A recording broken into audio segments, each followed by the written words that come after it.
Welcome to the Weekday Report for Friday, July 19th. I'm Tracy Pelishek. Here's a brief look at the news.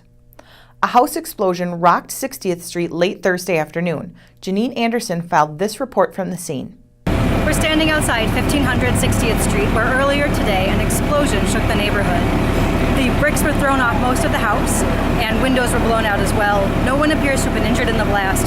However, there was a woman who was standing in her car outside the house. Her car was covered with some debris. She was able to get out safely and also reported no injuries. Some people in the neighborhood were around and said that it was a pretty forceful blast. All of a sudden, boom, it threw my whole face around, and I said, wow, I smell natural gas. That was a natural gas explosion.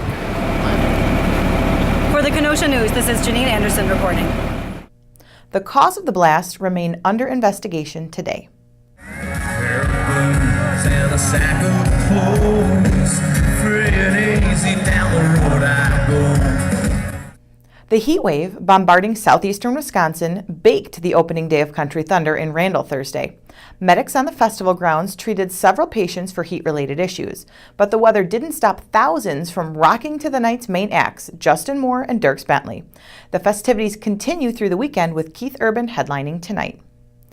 Plans for a 193,000 square foot Meijer store on Kenosha's southwest side received the support of the City Plan Commission Thursday night. Commissioners voted 8-0 in favor of a conditional use permit for the project, in spite of vocal opposition from a handful of neighbors. The permit must now clear the City Council next week.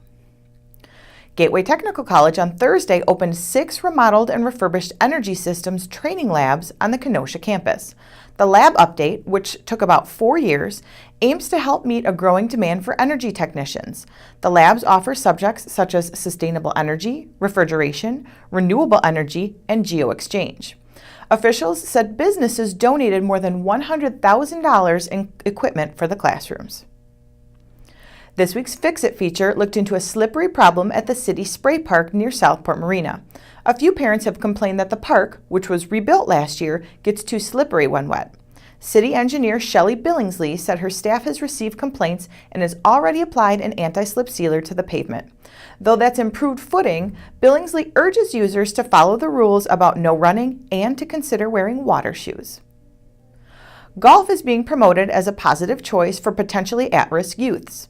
12 children learned to putt, drive, and chip this week in a pair of clinics organized by the Kenosha Police Department's Crime Prevention Unit, the Boys and Girls Club, and Jack Thompson's Transcendental Golf Range in Pleasant Prairie. Thompson said he hopes to see more of the kids out on his range this summer. What's trending today? Country Thunder is one of Kenosha County's major draws, bringing more than $10 million into the local economy each year, according to a recent study. But for those of you who don't put on your cowboy boots and head out to the grounds, do you even notice that it's going on? Do you believe it benefits the area? Share your thoughts on our Facebook page. Up next is Jeremy Reeves with I Love My Ride.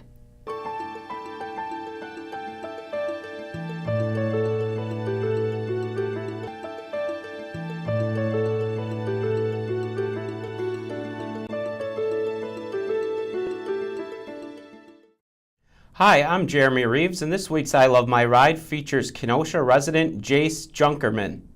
Junkerman owns a 1994 Toyota Previa minivan that he found on Craigslist in 2010.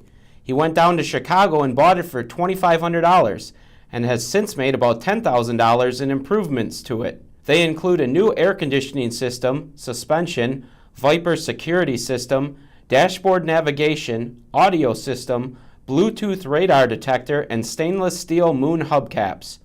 Junkerman first decided he wanted a Previa when he saw a similar model in the 1996 comedy film Carpool. He said he likes it in part because it looks spacey and futuristic. If you or someone you know would like to be considered for a future I Love My Ride, call 656-6290 or email me at jreeves@kenoshanews.com. I'm Jeremy Reeves for I Love My Ride. Thanks, Jeremy. Now, here are a couple of stories we're working on. A longtime eyesore in the downtown area is getting a facelift. Rachel Schaff has the story.